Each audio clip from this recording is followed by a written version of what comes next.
Banking খাতকে শক্ত ভিত্তির উপর দাঁড় করাতে হলে তিনটি পদক্ষেপ দরকার: লুটেরাদের শাস্তি, প্রক্রিয়াগত পরিবর্তন আর প্রাতিষ্ঠানিক সংস্কার। এমনটা বলেছেন সুজন সম্পাদক বদিউল আলম মজুমদার। তিনি আরও বলেন, অতীতে ক্ষমতাসীনরা তাদের পছন্দের মানুষদের ব্যাংকের বিভিন্ন পদে বসিয়ে লুটপাট চালিয়েছে। সংস্কার না হলে এই প্রবণতা বন্ধ হবে না। দুপুরে ভয়েস ফর রিফর্ম আয়োজিত সংশোধিত ব্যাংক রেজুলেশন নিয়ে সেমিনারে বক্তারা বলেন, ব্যাংক লুটেরাদের সঙ্গে জড়িতরা যত প্রভাবশালী হোক তাদের শাস্তির আওতায় আনতে হবে। এগিয়ে যেতে হবে ক্যাশলেস ইকোনমির দিকে। বাংলাদেশ ব্যাংককে স্বাধীন প্রতিষ্ঠানের রূপ দিতে হবে। সেমিনারে বক্তারা আরও বলেন, একীভূত হওয়া ব্যাংকগুলোর নিয়ন্ত্রণ ফিরে পেতে সাবেক মালিকদের জন্য সহজ শর্তে পথ খুলে দিয়েছে সরকার।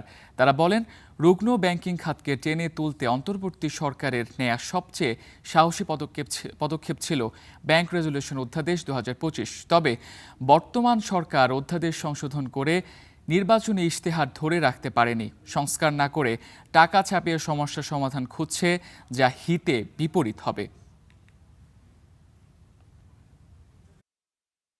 ব্যাংকিং খাতকে যদি শক্ত ভিত্তির উপর দাঁড় করাতে হয় তাহলে আমাদের তিনটা জিনিস, মোটা দাগে তিনটা জিনিস দরকার। চোরদেরকে ধরা দরকার এবং তাদেরকে শাস্তি দেওয়া দরকার। কতগুলো পদ্ধতিগত সংস্কার করা দরকার, পদ্ধতিগত সংস্কারের মাধ্যমে যাতে এগুলোর আবার পুনরাবৃত্তি না ঘটে। প্রতিষ্ঠানকে শক্ত ভিত্তির উপর দাঁড় করা দরকার, প্রাতিষ্ঠানিক সংস্কার দরকার।